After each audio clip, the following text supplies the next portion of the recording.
นำลิ้นมาจากภูเขาพี่น้องใช้สะดวกสบายเนาะจนเฮ็ดหน้าแช่งได้เฮาสังเกตเบิ่งเห็นแต่ไอ้น้องยิ่งได้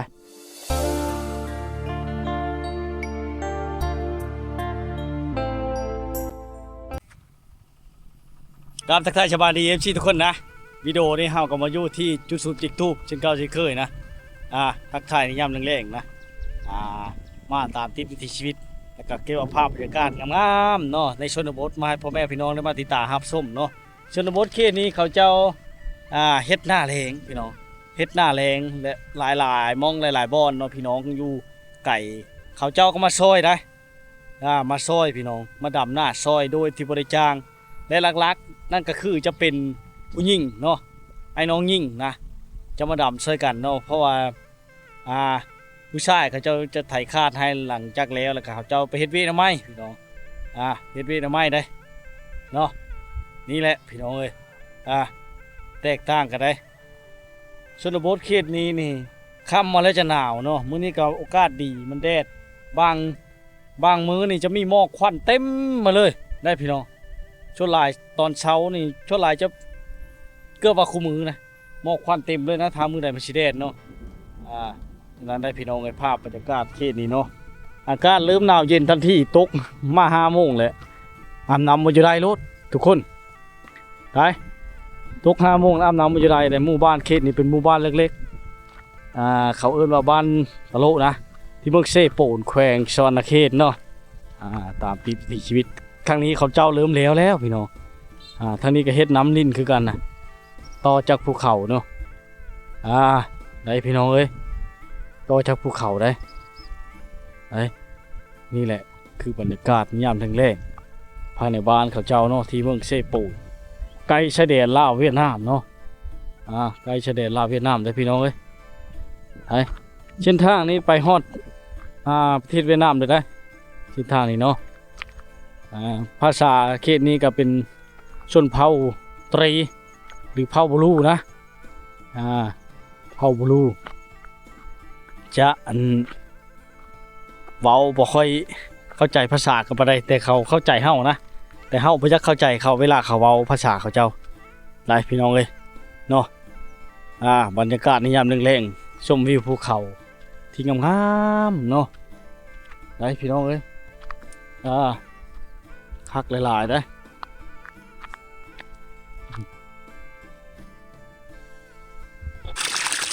น้ำลิ้นมาดแต่ป้าเนาะหน้าแท่งเขาเจ้าเนี่ยเขาใช้น้ำลิ้นจากภูเขาเลย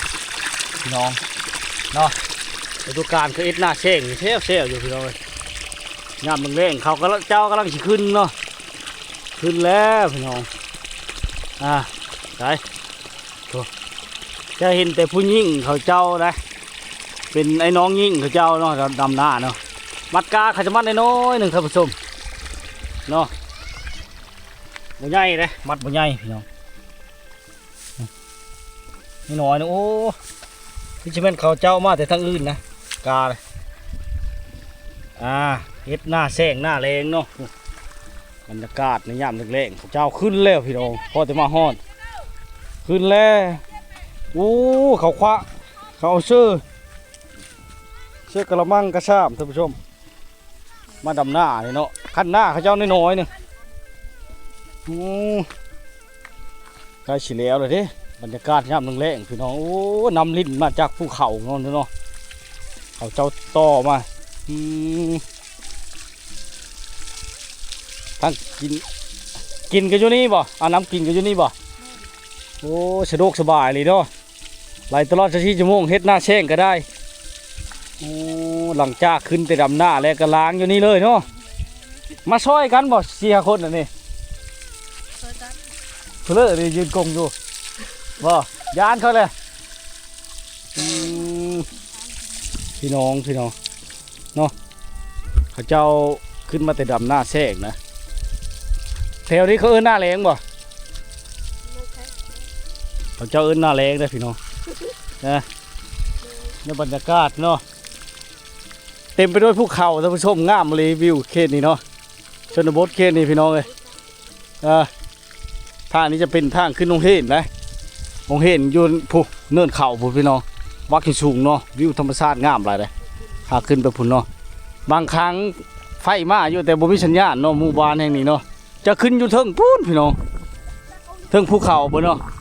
จะได้สัญญาณได้ปีนขึ้นเลยพี่น้องแต่ว่ารถจักรมอเตอร์ไซค์หรือรถต่างๆก็ขึ้นได้อยู่เนาะแต่ว่าทางโค้งใช้เล็กนึงใช้โล่ขึ้นได้พี่น้องเอ้ย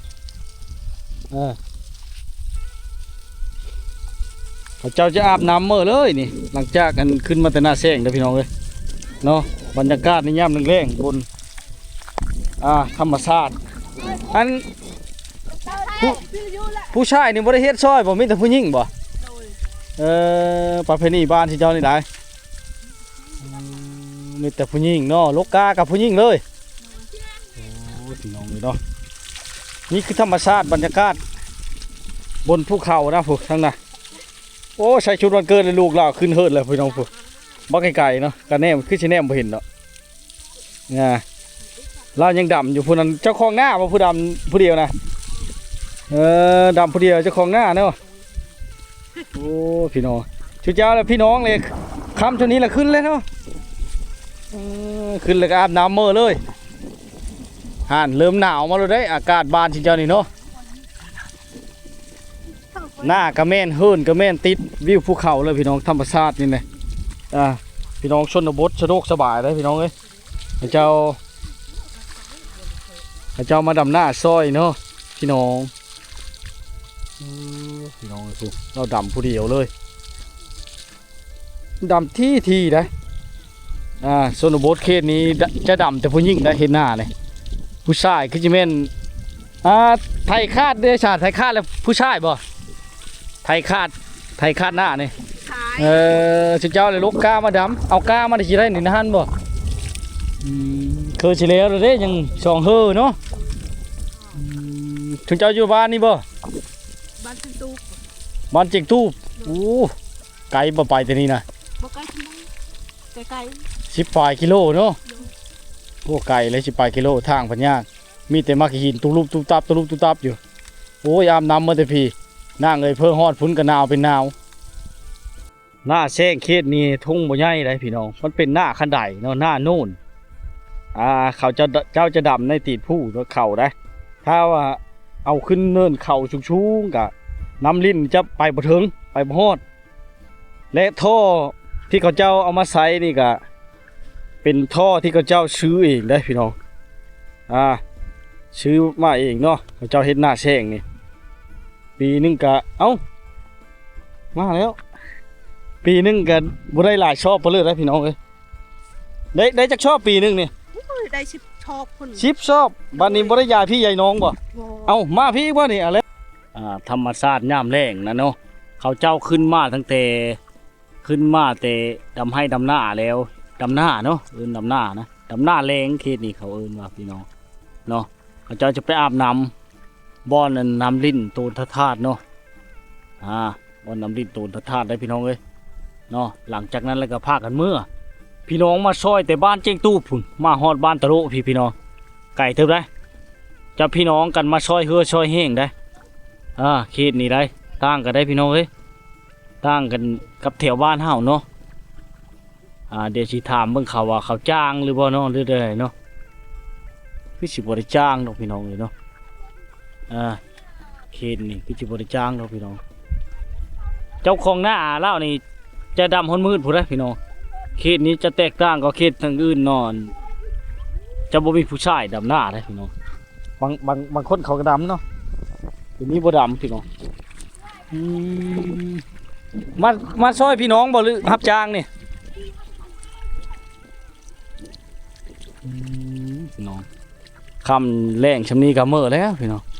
เขาเจ้าเมื่อพูนจุดฉุบเจียงตูบพุ่นเนาะบ้านเจียงตูบพุ่นเนาะพุ่นพี่น้องชายแดนเวียดนามมารับจ้างบ่หรือมาดำช่วยพี่น้องบ่ดำช่วยพี่น้องชื่อบ่ได้รับจ้างเนาะแถวนี้เนาะโอ้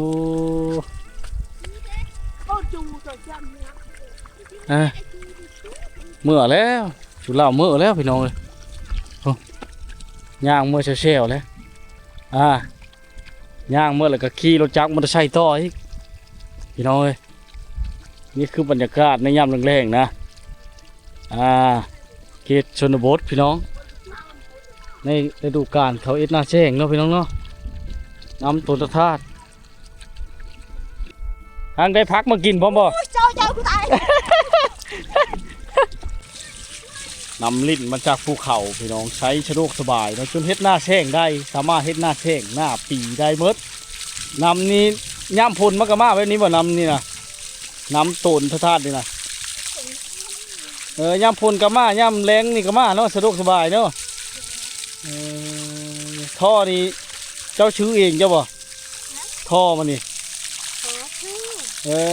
ชื่อมาแล้วเขาต่อให้ตะพุ่นมาบ่โอ้พี่น้องสะดวกสบายไปอีกแบบได้ชนบทเขตนี้สะดวกสบายน้ำพี่น้องเลยนี่แหละคือบรรยากาศในยามแรงๆนะฤดูกาลดำหน้าแรงพี่น้องชาวบ้านในชนบทติดกับภูเขาเลยพี่น้องเอ้ยยามค่ำวันนี้เราไล่งัวเมื่อคอกแล้วพี่น้องชนบทเขตนี้เขาเมื่อพุเอาขี้ไปได้ผมว่าที่ย่ำแรงย่ำพลเขาเจ้าจะเลงเนาะไล่ไปแล้วพี่น้องเอ้ยรถไถนานี่จะบ่ได้คู่หลังคาขึ้นนะพี่น้องชนลายจะได้น้อยนะเขตนี่เขาเจ้าบ่ได้ลายจะมีบางเป็นบางหลังคาขึ้นเท่านั้นสิได้รถไถนาเนาะขี่กับภรรยาคุณมี่ชุดยอดเลยพี่น้องเอ้ยโอ้สิงเล็ก3อีกจะเลย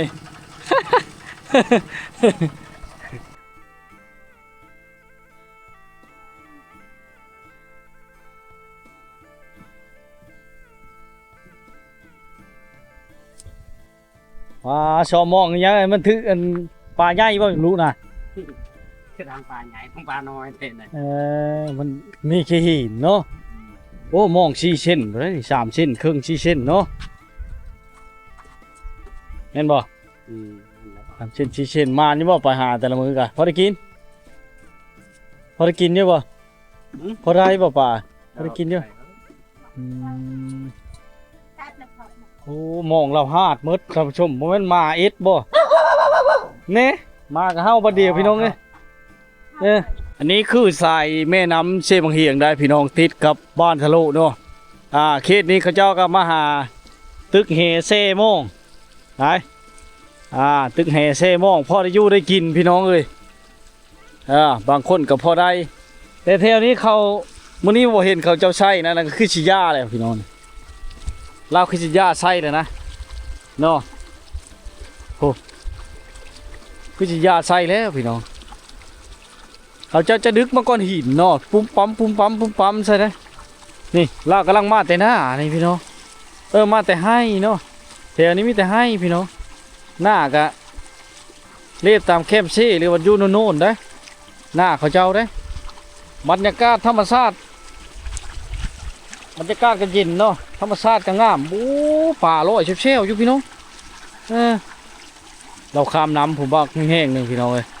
คือชิเมนเรามาแต่โฉนเล่าเห็ดเล่าใส่โบเนาะนี่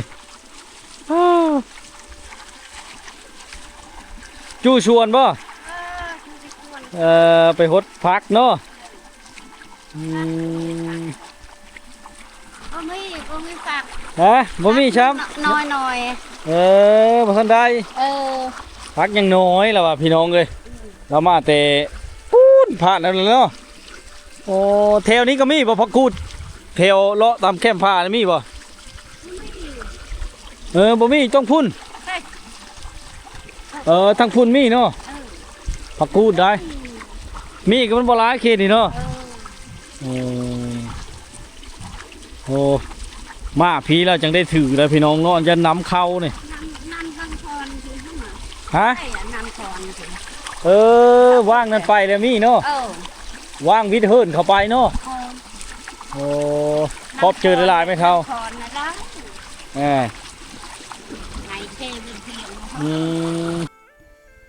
ข้างนี้ก็จะเป็นหน้าเส้งของเจ้าได้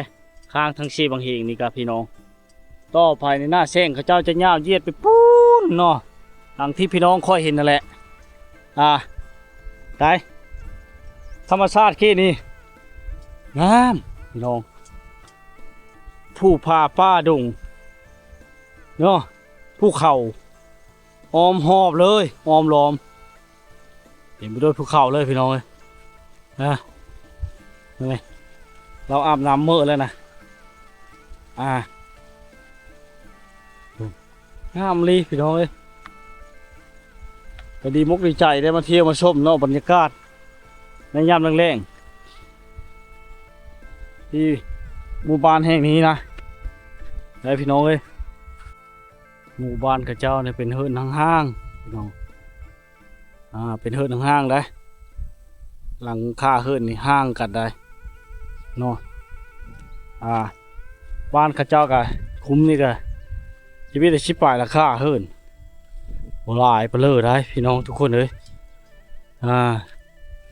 คำชนี้ข้าเจ้ายังบ่ทันมาแต่นะให้แต่หน้าหมดอยู่เลย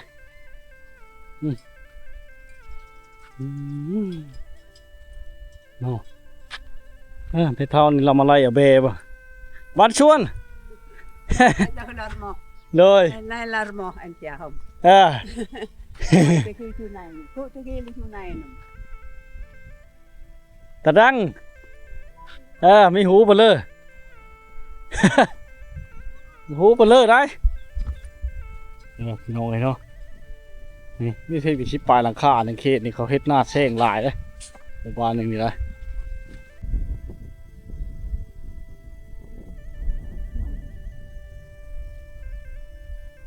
เต็มไปด้วยภูเขาเลยน้องหมู่บ้านแห่งนี้เนาะมาเที่ยวมาชมกันคักถ้ามันก็เป็นเริ่มเป็นหม้อควันเลยพูดไกลๆพูนะพี่น้องเนาะมาเที่ยวมาชมเขตนี้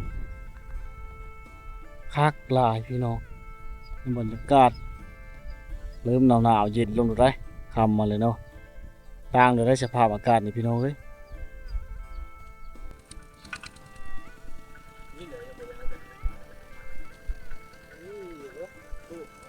หมู่บ้านเขตนี่เขาเจ้าดำหน้านี่มีแต่ผู้หญิงเลยพี่น้องเนาะผู้ชายเขาเจ้าจะไถ่คาดหรือว่าไปเฮ็ดเวียกกันไม่นะเขาจะแบ่งเวียกกันเนาะแบ่งเวียกกันได้พี่น้องเนาะขันหน้าน้อยๆหนึ่งพี่น้อง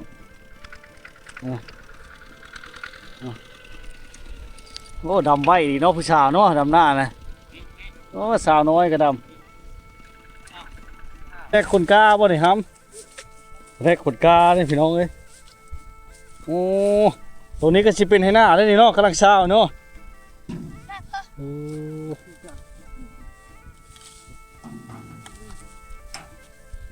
ใส่ล้อหนูไปเลยอันนี้เป็นแผนกผู้ชายเขาเจ้าเนาะพี่น้องเขาเอ็ดนี่แบ่งแผนกกันเรียบร้อย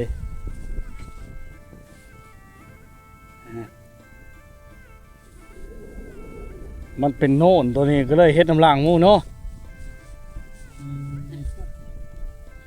โน่นเอาไปทิมในป้าพอแล้วจุเละเอาจุเละเฮ็ดโย่เต็มที่วิวภูเขางามได้หมู่บ้านนี่ได้โอเคบรรยากาศเฮาดำย่ามนี้เลยเฮาได้เกี่ยวประมาณเดือน6บ่ท้ายเดือน5พอแล้วเนาะกายสงกรานต์เนาะท้ายเดือน5ประมาณนั้นย่ามนี้เขาเจ้ายังดำหน้าอยู่ทุกคนน้อยๆเฮ็ดกูปีแล้วบ่เนี่ยนะ มันมีน้ จุเจ้าบ่ได้ดำบ่มีแต่ไทยคาดหรือว่าโบรบัตก่อนหน้าแบบนี้เวลาดำหน้าลกกาเลยเป็นผู้หญิงเขาบ่บานจันนั้นเนาะคันแล้วนี่ก็ไปเฮ็ดเวียกนะไหมบ่เขาจะแบ่งเวียกกันข้างนี้เลยพี่น้องพังเราเนี่ยผู้น้อยนี่ก็เก่งฮุบพร้อมไหมล่ะฮุบพร้อมเลยบ่ได้เอาขนมมาพี่น้องเนาะให้เด็กน้อยเขาเจ้ากันมานี่เกิดมาเวียกนะ8 มื้อเท่านี้ช่อนแต่วิวภูเขาและงามหลายหมู่บ้านเขาเจ้าเนาะอ้อมหอบด้วยภูเขาภูผา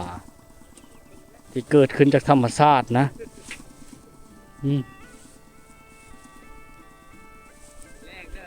เครียดยังเครียดยังล่ะฮะฟ้าเธอได้เครียดปิงมันถือจากตัญญาบ่ฮะ บ่ได้ลงดำหน้าบ่ตัวน่ะฮะ หน้าแซงเขาเจ้านี่ใส่น้ำลิ้นจากภูเขาได้ชนบทเขตนี่เนาะเขาเจ้าจะลงทุนซื้อท่อมาเองได้เฮ็ดหน้าแซงเขตนี้เนาะดำที่อะไรพี่น้องทุกคนแล้วก็สิ่งที่น่าแปลกจะเป็นแต่มีแต่ผู้หญิงได้มีแต่ผู้หญิงเขาเจ้าได้ลกกาดำหน้าเลยผู้ชายเขาเจ้าจะถ่ายคาดให้แล้วก็ไปเฮ็ดเวียกน้ำไม้หลังจากแล้วพิธีเลยเนาะได้พี่น้องเอ้ยน้ำข้าวเจ้านี่ถือว่าสะดวกสบายไม่ได้ใช้น้ำมันก็ถือว่าได้ใช้เนาะขั้นหน้าข้าวเจ้านี่น้อยๆเป็นขั้นหน้าน้อยๆพี่น้องอันนี้เขาดำแล้วได้น้ำจิโทมเลยพี่น้องเลยในบรรยากาศหน้าแซงเนาะเขตนี้เขาเจ้าเอิ้นหน้าแรงได้เอิ้นหน้าแรงเขาไถขาดแล้วได้พี่น้องมัดกาเขาน้อยๆหนึ่งเนาะบัดชวนกระโมนอไปใช่ไหมปอดจุเล่เลยไปวิเลยพอแต่ย่างมาผู้ชาวปุ๊บเลยพี่น้องเขาย่านเจ็บแอวได้พี่น้องผู้ชมเนาะเขาก็มีไอเดียที่ดีเนาะหาตั้งมานั่งตั้งลกไปเลยมัดกาเขาเจ้าเนี่ยมันน้อยๆฮะมาใหญ่เลยพี่น้องเลยแต่ว่าภาพบรรยากาศเต็มไปด้วยภูเขาน้องงามมาประทับใจเลยนะคืนนี้เฮาสังเกตเบิ่งเห็นแต่ไอ้น้องยิ่งได้ลูกกาดำหน้าได้เขาจะแบ่งเวียกกันได้เขตนี้เนาะแล้วก็ยามนึงค่ำเขาเจ้าก็มื้อไปหาพึ่งไปหาเก็บผักเก็บหญ้าเขตนี้กินผักลักอาหารหลักก็จะพักมาจากธรรมชาติเนาะว่าจะเป็นผักกูดหลักคือผักกูดเนาะหลายผักเขตนี้ผักหลายผักเนาะผักกูดพี่น้องพอได้อยู่ได้กินได้มันไก่พี่น้องนำเลื่อยลงบ่ได้นะ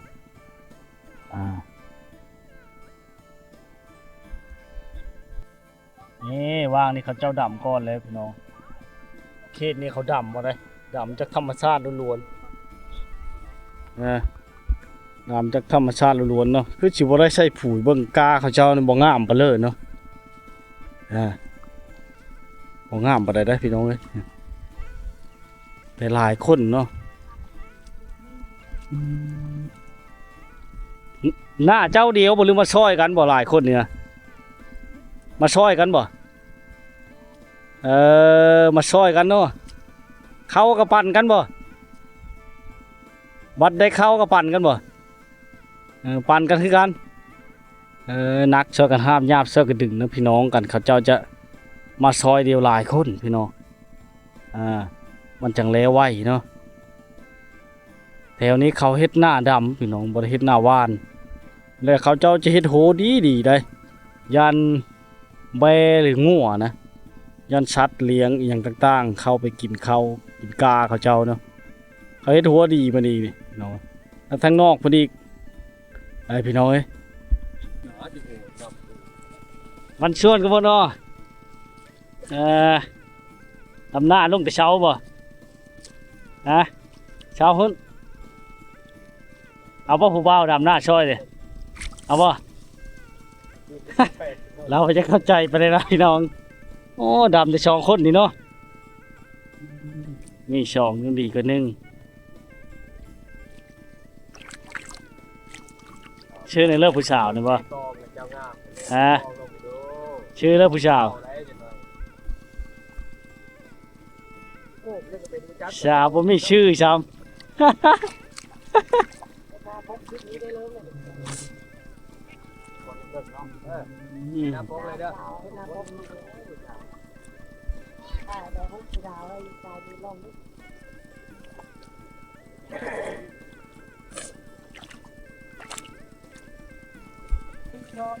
นั่งเข้าห้องเฮียนอยู่บ่สาวฮะย่าเลยค่าดำหน้าบ่บ่หน้าเฮ้ยเจ้าว้าวเป็ด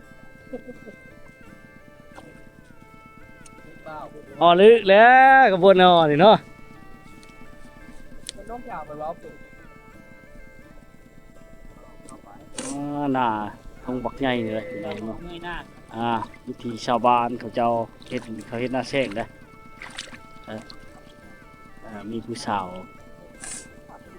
ดอกไม้ประดับหน้าเนาะ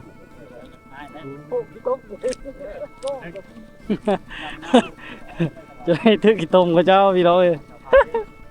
โอ้แมันละว่าผู้บ่าวก็ลงดำซอยเลยบ่เนาะเราได้ผัวแล้วบ่นี่นะเราได้ผัวแล้วบ่ยังเป็นผู้สาวอยู่กระบวนอ้อยได้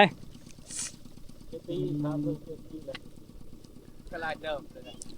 13 ปีเนาะ13-14 ปีน้ำหน้าผู้เดียวเฮ้ยปิงจับเลยนะปิงจับแล้วเอา